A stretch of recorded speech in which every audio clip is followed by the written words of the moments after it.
Marami po sa atin ang sumasakit ng loob pag pinupuna, nilalait at minamaliit ng iba. I don't think that nobody has ever enjoyed being criticized and being put down by others. Wala pa po akong narinig na masaya dahil merong nagbabash sa kanila. Isa po yung kahinaan natin that we get deeply affected. We become sad and depressed when somebody talks about us badly. Kaya nga po, napakagandang itanong ano ang magandang gawin pag may nanlalait sa iyo? How can we remove our bad feelings whenever people criticize us or put us down? Well, we can only go back to the gospel and learn from what Jesus did. Hindi naman malayo sa ating karanasan, pati ang ating Panginoon. Nilait, minaliit, pinut down din siya ng ibang tao. Nung umuwi ang ating Panginoon, nagtuturo siya sa sinagoga, napakagaling niyang mangaral sa mga tao, nakarinig siya.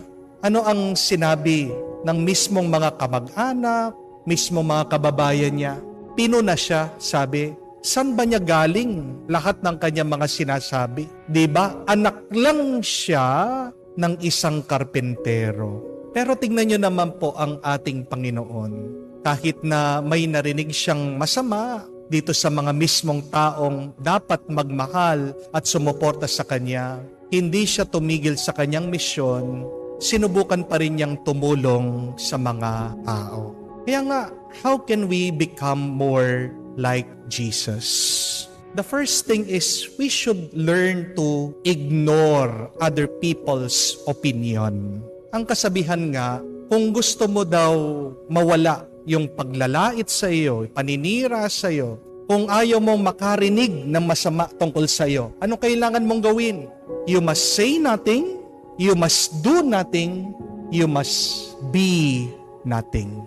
Yun yung sikreto. Ayaw mo bang sinisiraan ka, chinichismis ka?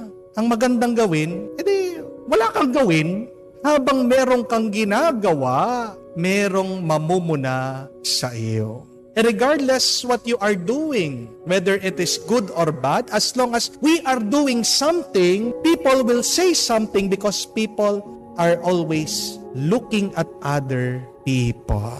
Tandaan niyo po ito. It is not our business to know what other people's opinion about us. We should mind our own business.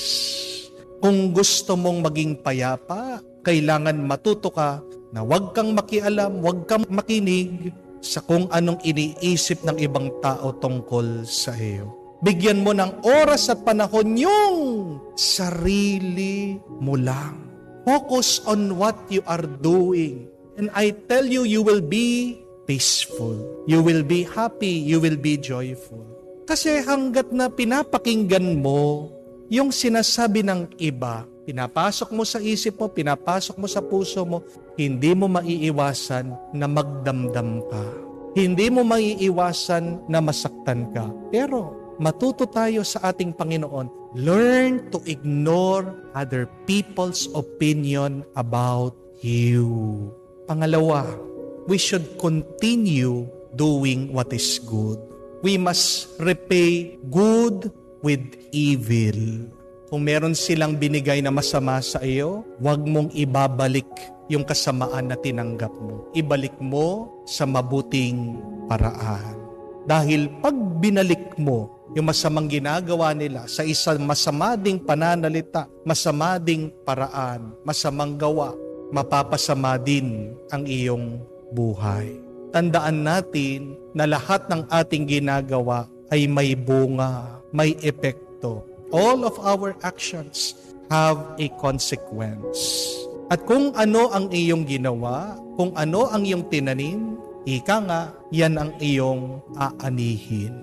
Bayaan mo ang ibang tao kung may masama silang sinasabi sa iyo. Babalik yung masama na lumabas sa kanilang bibig. Hindi po ba? Pero kung nakatanggap ka ng masama, pero ang balik mo doon ay mabuti, mabuti din ang ipagkakaloob ng Diyos sa iyo. Try that. in your life. Instead of becoming angry, instead of taking revenge, why not bless the person? Kamakailan lang po, nagbabasa ako sa mga comments na naman. Meron pong isa nagsulat, nag-comment. Napakasama ng kanyang sinabi.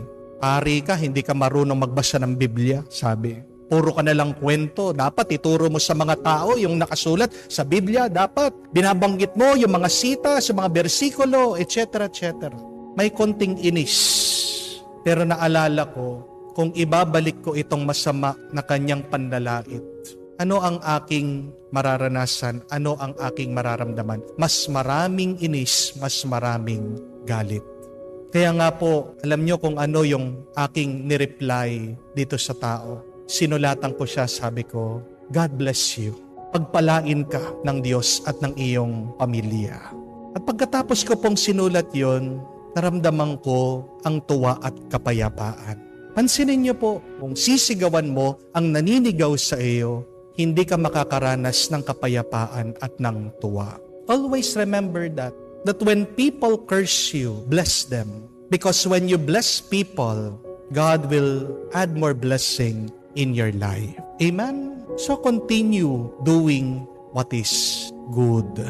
Continue blessing people despite of their criticism, despite of their hateful speech towards you. Pangatlo at kahuli-ulihan, choose distance over disrespect. Ulitin ko po yon. Choose distance over disrespect.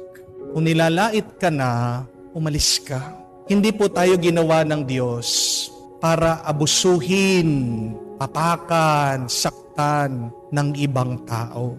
Bakit ka ginawa ng Diyos? Para mahalin ka. Bakit nananatili ka sa mga taong hindi ka gusto, hindi ka minamahal? Kung mananatili ka sa mga taong nakakasakit sa iyo, ano mangyayari? Wala ka ding magagawang mabuti. Tingnan niyo po ang ating Panginoon. Dahil hindi sila naniniwala sa Kanya, dahil itinakwil siya ng mismong mga pamilya at kamag-anak niya, mga kababayan niya. Nakagawa siya ng katiting na milagro. Hindi naman po yan ang utos at habilin ng Diyos nung ginawa niya tayo. Ano po ang sinabi ng Diyos nung ginawa niya tao? Be fruitful! Be fruitful! Maging mabunga kayo! Paano tayo magiging mabunga kung nakapaligid tayo sa mga taong naninira sa ating mga bunga? Choose distance rather than disrespect. Dahil kung hindi ka nirirespeto ng mga ibang tao, paano ka makakagawa ng mabuti sa buhay mo? Mahirap magmahal sa mga taong nag-aabuso sa iyo. Pero posible sa tulong ng Diyos. You can still love people at a distance. Tandaan niyo po yan. Hindi ibig sabihin ng iyong pag-alis ay yung pagkamuhi sa kanila. Hindi ibig sabihin pag lumayo ka sa ibang tao na masama ka na sa kanila. Ang paglayo mo sa ibang tao ay isang proteksyon, pagliligtas, safekeeping of your well-being. Remember that. If you continue being with people who disrespect you, you will have little to no miracles. You can never produce good, miraculous fruits that you can show to God, that you can show to these people. Sayang ang kabutihan na may papakita mo kung ito lang ay tinatapak-tapakan at nilalait ng ibang tao. Mahal na mahal tayo ng Panginoon. Hindi natin maaalis sa ating buhay ang mga taong maninira sa atin, manlalait sa atin, makakasakit sa atin. Pero pag dumating man sa punto ng ating buhay na tayo ay napapaligiran ng ganito mga klaseng tao, tandaan natin, maging kamukha ng ating Panginoon. Matuto ka, nahayaan mo lang sila. Please ignore them. But secondly, continue doing what is good. Do not repay evil for evil. But thirdly, choose distance than disrespect. Pagdasal mo sila. Pagdasal mo ang mga taong nakakasakit sa iyo. Pagdasal mo ang mga taong ayaw sa iyo. At tandaan mo ito, darating ang araw, itataas ka din ng Diyos. Iaangat ka din ng Diyos sa harapan ng mga taong nagbababa sa iyo. That is our hope that someday God will raise us up, lift us up in front of people who always put us down. But when that time comes, please continue to be humble, continue to be loving, and continue to be good to them.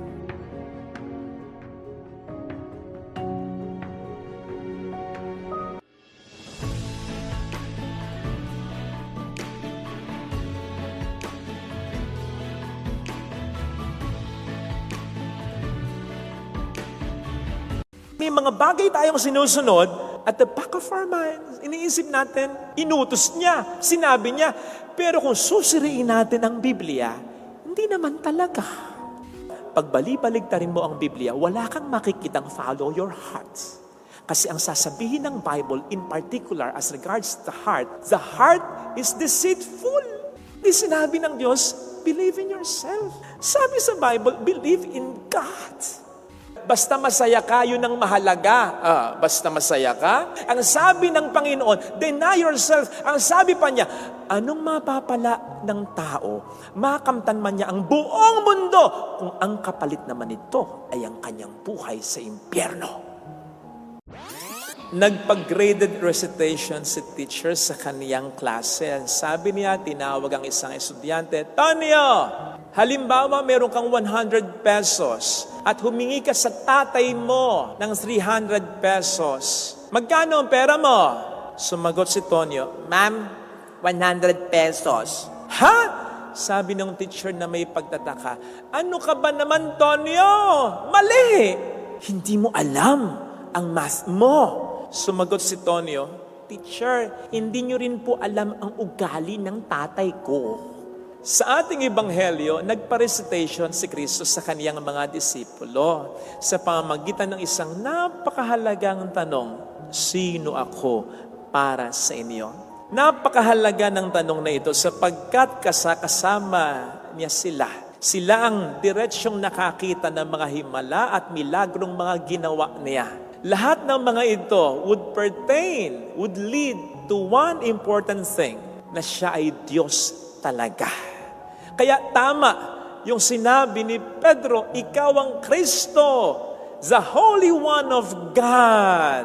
At marami tayong patunay para dito. Kaya nga natuwa si Kristo.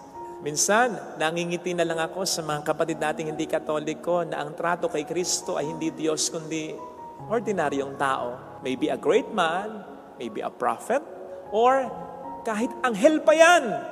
Tapos sasabihin nila na mas dakila ang founder nila. Kaya ang dinodiyos nila ay hindi si Kristo, kundi ang founder nila. Isipin nga po ninyo, kaya ba ng mga founder nila, kahit isang milagro na ginawa ni Kristo, yung magpakain ng maraming mga tao, sa kabila ng kakaunti lang ang isda, at tinapay na gamit mo, yung magpakalma ka ng bagyo, yung magpalayas sa mga masamang espiritu, yung lumakad sa ibabaw ng tubig, yung magpagaling ng anumang sakit, yung bumuhay ng patay.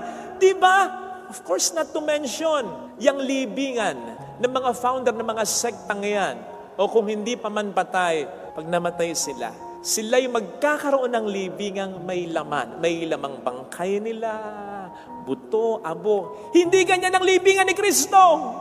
Sapagkat si Kristo lang ang tanging founder ng reliyon na nagsabing ako'y mamamatay, pero sa loob ng 3 araw ako'y muling mabuhay. Kaya ang kanyang libingan ay walang lamang bangkay. Siya lang yan. Kung bakit ang kanilang founder, ang mas dakila, ang mas makapangyarihan. Come on! Ang gulo, diba? Sakit sa bangs. Nevertheless, I'm warning you, mas lalabas tayong magulo kaysa mga taong ito kung hindi tayo susunod kay Kristo. Kasi sila, hindi naman sila naniniwala kay Jesus. Pero paano tayo? na naniniwala sa Kanya. Kung hindi tayo susunod sa Kanya, para saan pa't sasabihin nating Diyos at Panginoon siya? Parang ganito lang, nagpaalam ako sa aming cook na mabait at maganda. Sasabihin ko kako sa sermon ko. Kasi minsan tinanong niya ako, Father, ano po ang gusto ninyo? Sinigang na baboy o sinigang na bangus? Sabi ko sa kanya, ate, lagi akong fish. So kung pamimiliin mo ko, kung maraming mga ulam, lagi akong fish. Sige Father. So sinigang na bangus. Oh, very good. Ayun, excited akong mag-lunch. Pagbaba ko ng kumbento, ang inihain sa akin ni ate, sinigang na baboy. O diba? Ang gulo. Tinanong pa ako. Ba't di siya nalito? Parang ganyan kung hindi natin susundin si Kristo. In fact, mas pinagugulo pa natin eh. Kasi may mga bagay tayong sinusunod at the back of our minds, iniisip natin, inutos niya, sinabi niya. Pero kung susiriin natin ang Biblia, hindi naman talaga. Halimbawa, yung palasak na expression na follow your heart. Sundin mo ang sinasabi ng puso mo. Diba? Yan yung parang sinasabi dati ng sex bomb dancers. Kapag ang portion sa Itbulaga dati ay laban o bawi, sasabihin ng mga dancers doon sa contestant na namimili, kung ano ang nasa puso mo, sundin mo. Follow your hearts. Yan bang sinasabi sa Bible? Pag bali-baligtarin mo ang Biblia, wala kang makikitang follow your hearts. Kasi ang sasabihin ng Bible, in particular, as regards the heart is deceitful. Manloloko ang puso, kaya maraming nagkakamali dahil sa pagsunod sa puso. Kung tama ang puso, di sana lahat ng contestants dati sa laban o bawi nanalo, di ba? Majority of them natalo sapagkat pinakinggan ang puso. Huwag na tayong lumayo. Ikaw. Di ba dati, ginamit mo ang puso mo sa pagpili ng magiging partner mo sa buhay mo noon? Di ba nagsisisi ka na ngayon? Hindi yung follow your heart. Ang sabi ni Kristo, follow me. Kung ano yung pinakamabuti, pinakatama, pinakadapat. Hindi follow your heart, follow God. Sabi pa natin, eto, di ba? Believe in yourself. Parang wala namang masama, di ba? Kasi we need to have confidence. Pero hindi sinabi ng Diyos, believe in yourself. Sabi sa Bible, believe in God. Ang dami sa bookstores ng mga self-help books. Sa internet, nagkalat ang mga motivational talks. Marami sa kanila, majority of them, will not mention any single thing about God. Puro believe in yourself. You have what it takes. Ay, ganon. Wala namang masama doon. Pero ang punto, isipin po ninyo, sa dami ng mga self-help books, mga professional helps, at mga motivational talks, bakit ang dami pa rin nadidepress? Ang dami pa rin nagpapatiwakal? Sige nga. Kasi ang sasabihin lang ng mga self-help books na yan, ng mga motivational talks na yan, maging positibo ka sa iyong buhay. Maging positive thinker ka. Sige, hanggang kailan yung pagiging positive thinker mo? Sige nga. We can only do much. Paano kung sabihin sa iyo ng doktor, you only have 6 months to live? O saan ka kakapit? Sa confidence mo? Madudugtungan mo ba ang buhay mo? Ikaw ba mismo ang makagagawa ng milagro? Believe in God more than yourself. May sinasabi pa tayo, magpakatotoo ka. Ayan, magpakatotoo ka. Nung ako'y mapadpad sa Amerika, may mga graffiti akong nakita. Live your truth. Anong ibig sabihin nun? Nakaw, matinday. Ibig sabihin ng live your truth. You have your truth, I have mine. He has his own truth. There are many truths. Yun ang ibig sabihin, no? Yun ba ang sinabi ng Panginoon? Hindi.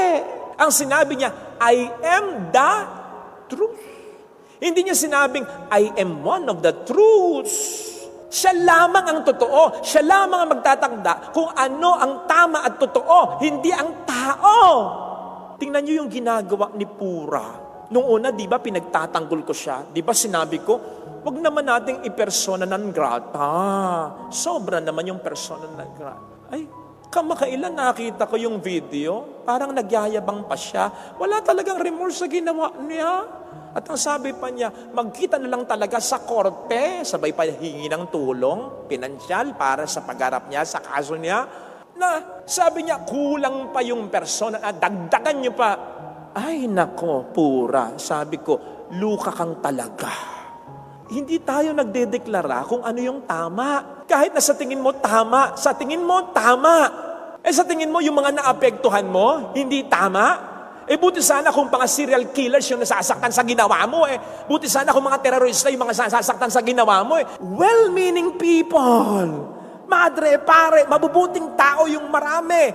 Sa nasasaktan sa ginawa mo, ano, tama yung ginawa mo? Hindi maganda yun. Maraming nagsasabi, bakit ba ayaw ng simbahan ng divorce? Bakit ba ayaw ng simbahan ng same-sex marriage? Bakit ba ayaw ng simbahan ng death penalty? Simple lang, ayaw ni Jesus, yun lang yun. Hindi dahil sa ayaw lang ng pare o obispo.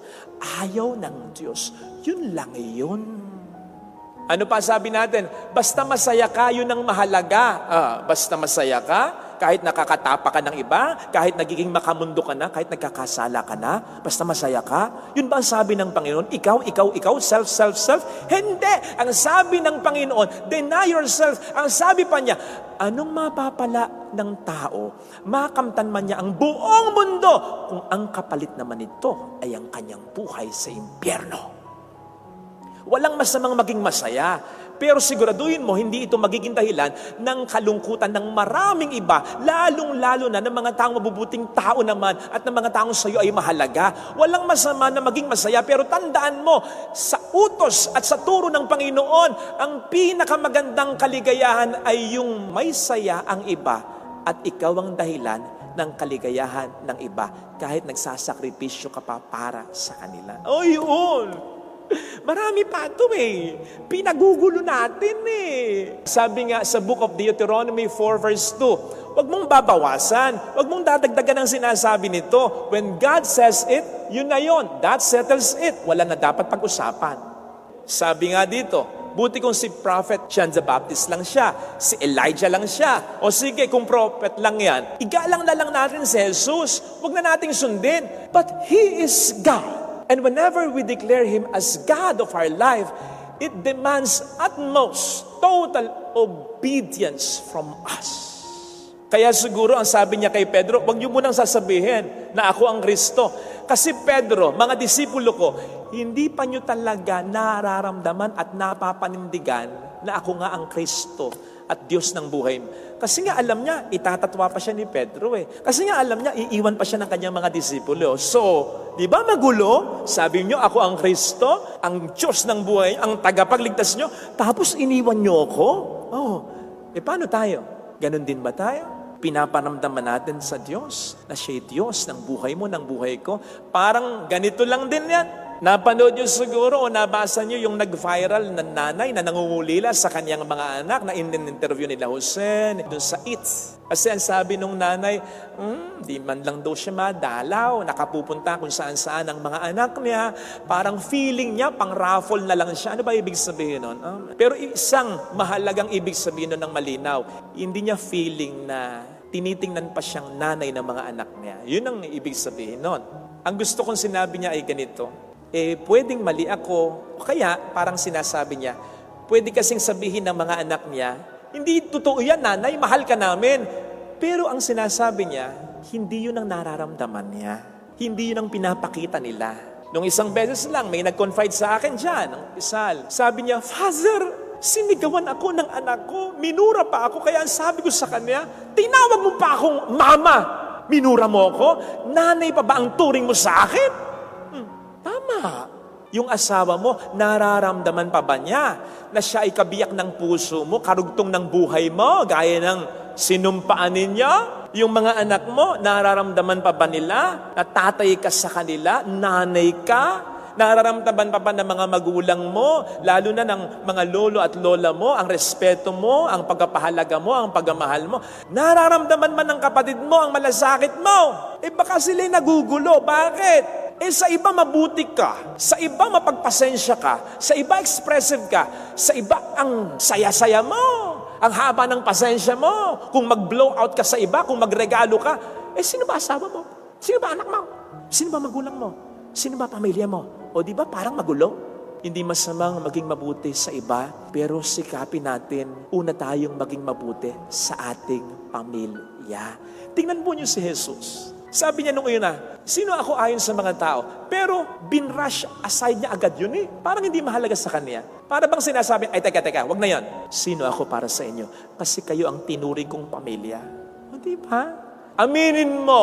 O ako, halimbawa, minsan maraming pumupuri sa akin, pero iba ang dating ng papuri sa akin ng nanay ko, ng tatay ko, ng kapatid ko.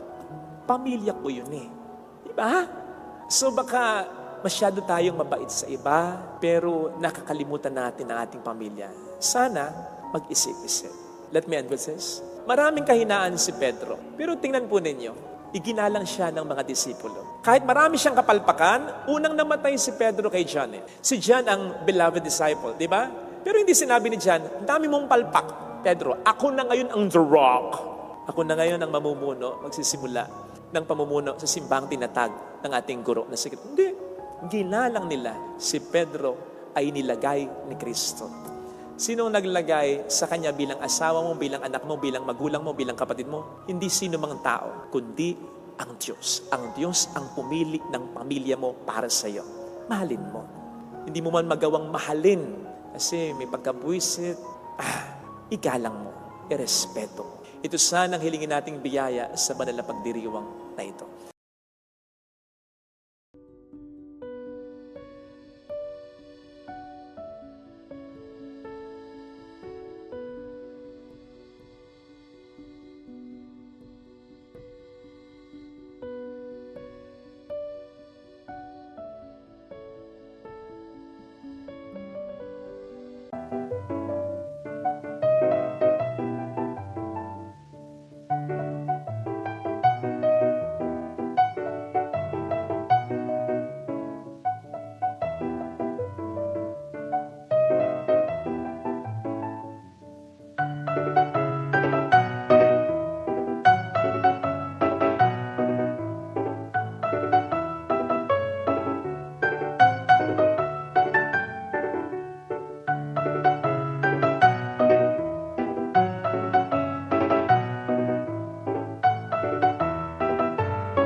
May isa pong kwento, minsan daw po ang Diyos gusto niyang malaman kung gaano nakarami ang mga masasamang tao sa mundo. Kaya pinatawag po niya itong si Angel Gabriel at sinugo niya sa mundo, sabi, bilangin mo yung mga masasamang tao. Kaya lumipad po ang anghel mula sa langit, pumunta sa mundo, binibilang isa-isa yung mga masasamang tao. Wala man pong isang araw, bumalik itong anghel sa Diyos. Nagrereklamo, pagod na pagod. Sabi, Panginoon, ang dami pong masasamang tao.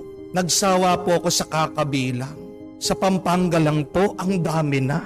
Pumunta pa po ako sa Bulacan, sa Laguna. Napakarami.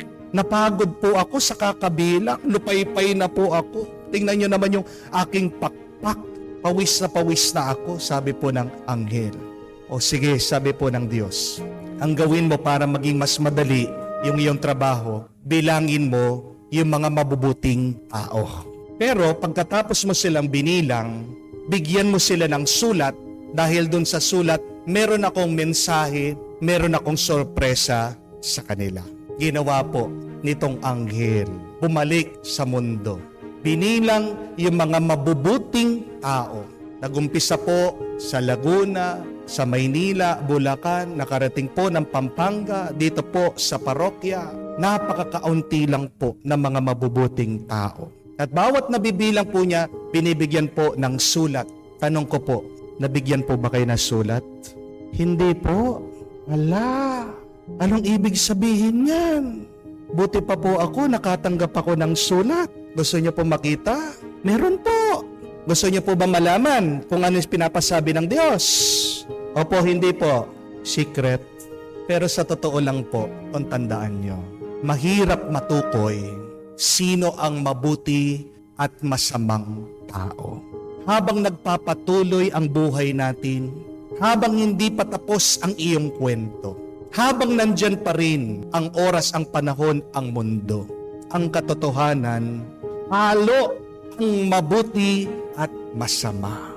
This is the life that we live. This is our existence that we must embrace, that we must accept, that it is a mixture of both good and bad. There is no pure good, there is no pure bad. At hindi aalisin ng Diyos yung kala mong masama. Bakit? Kasi baka ikaw na kala mo mabuti, baka kasama ka. Sino ba sa atin dito ang masasabi niya, mabuting mabuti siya? Di ba wala? Kahit naman ang pinakamasama, tandaan mo, may pamilya pa rin yan. Kahit na yung nakagawa na karumal-dumal na kasalanan, may nagmamahal pa rin dyan. Amen?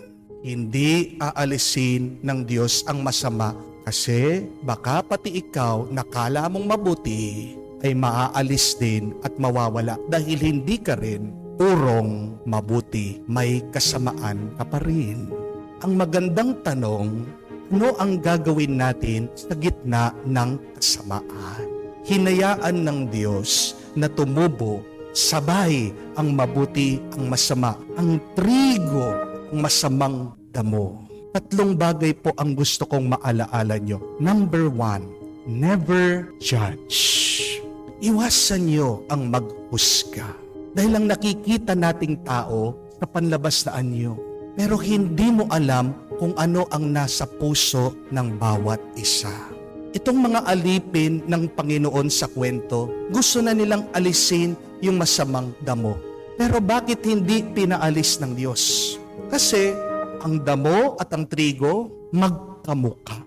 Mahirap makilala, makilatis. Kung hindi talaga lalaki at hahayaan mo, pagkatapos nilang mabunga, diyan mo lang malalaman sino talaga yung tunay na mabuti, sino talaga yung tunay na masama.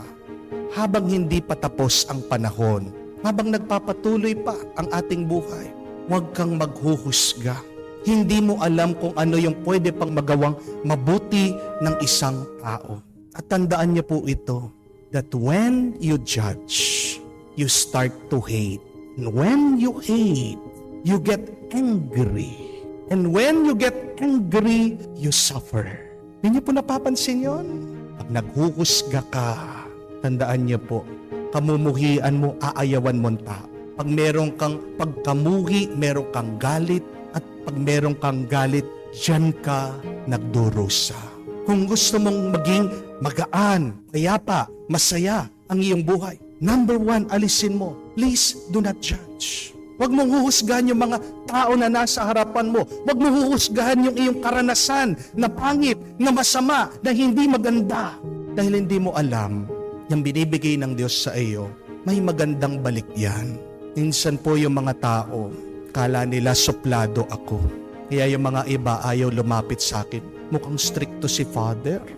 Pero alam niyo po, sabihin ko ito sa inyo, ha? Madalas, yung mga mukhang suplado, mababait yan. Opo, yung mga mukhang mababait, matakot po kayo dyan. May masamang balak yan. Di po ba? Bakit nagiging mabait ang isang tao sa iyo kung hindi meron siyang gusto? Di po ba? Alam niyo po ba sa Amerika, napakaraming serial killer, mamamatay tao, nang re-rape? Nung nahuli na po nila, pinakita nila yung mga picture, ang gwagwapo nila. Yun pala yung sikreto ng mga serial killer. Dahil pag magandang lalaki, yung mga babae, ay gwapo, ay mabait. Niyaya, di ba? Mukha namang gwapo. May masama palang balak. Tingnan niyo po. Dahil dun sa paghuhusga natin sa labas, may malaki tayong pagkakamali. Ginuumpisahan natin ang paghuhusga natin sa iba. Do not judge. You may never know. The thing in your life, the person in front of you can actually help you, is actually good. Amen? Pangalawa, grow. Lumago ka.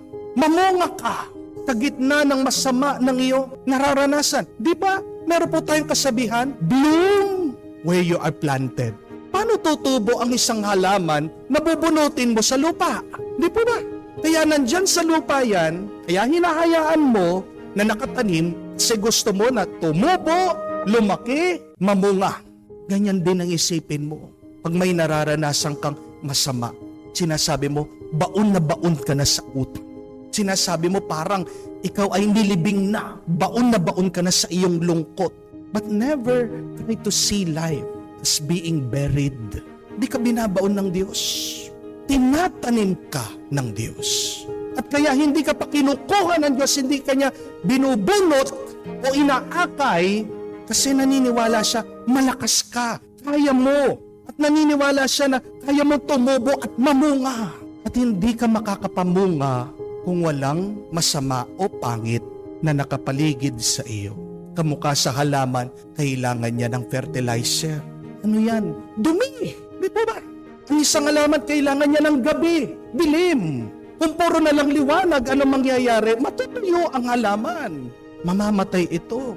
Napakarami sa atin gusto nila ng komportableng buhay. Subukan mo maghapon, humiga ka lang. Ano mangyayari sa'yo? Sasakit ang katawan mo. Kung palagi ka lang natutulog, tandaan niyo po, nagpra-practice na kayo para sa kamatayan. Amen? Gusto mo ng komportableng buhay? Anong gawin niyo? Bumili kayong kabaong. Komportable ang kabaong. Huwag ka nang umalis doon. Ayaw niyo naman, hindi po ba? Because remember, in mistakes, we learn. In adversity, we become strong. Kung hindi ka magbubuhat ng mabigat, hindi ka lalakas.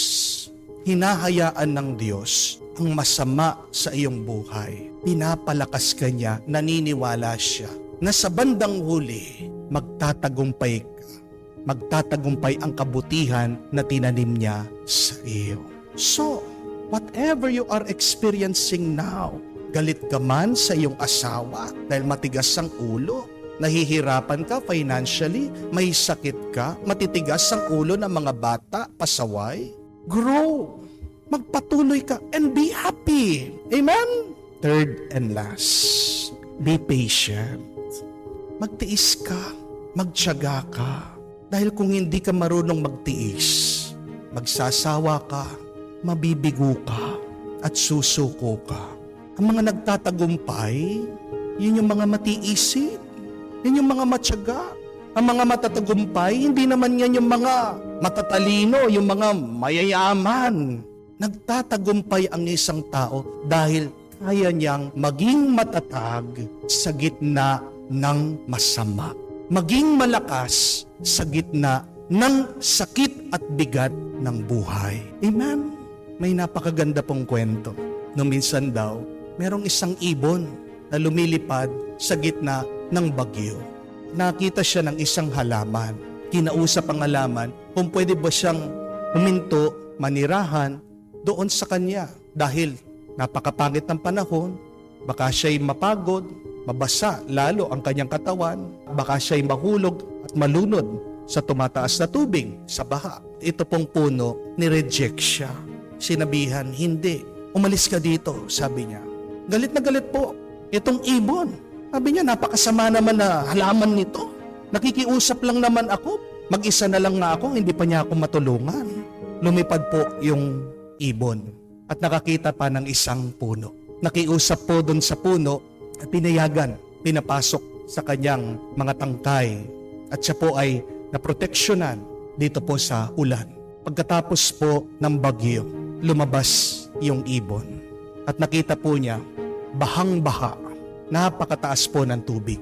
At sa kanyang paglipad, nakita po niya yung unang puno na kinausap niya na nakakover, balot na balot sa tubig, wala kang makita sa kanya. Dito po naiintindihan nung ibon, ano ang dahilan bakit tinaboy siya? Bakit ni-reject siya? Bakit hindi siya tinanggap nitong puno? Kasi kung doon siya kukuha ng salilungan, kung doon siya papasok, papatulong, malulunod siya, mamamatay siya. Tingnan niyo po, minsan yung mga masasama, kala natin na nararanasan natin, para din sa'yo yan. Para din sa kabutihan mo. Magtiyaga ka, huwag kang titigil. Dahil ibibigay din sa'yo ng Diyos kung ano ang mas makakabuti sa'yo, makakapagbigay sa'yo ng tunay na tuwa at kapayapaan. Paano natin malalabanan ang masama? Hindi tayo ang mag-aalis ng masasama sa ating buhay. Tandaan mo, ang Diyos lang. Pero sa harap ng mga pangit, hindi maganda at masasamang karanasan at mga tao sa ating buhay, tandaan mo, una, huwag kang maghusga, manatili kang lumalago, mamunga ka, grow. Kahuli-hulihan, magtiis ka. May panahon din na ibibigay ng Diyos sa iyo kung ano ang karapat-dapat sa iyo. Mabuti ka, umiral ka, mamunga ka, hindi ka pinapabayaan ng Diyos, tinutulungan ka niya, binabasbasan. At ito ay ang ating pasalamatan sa Kanya ngayon at magpakailanman.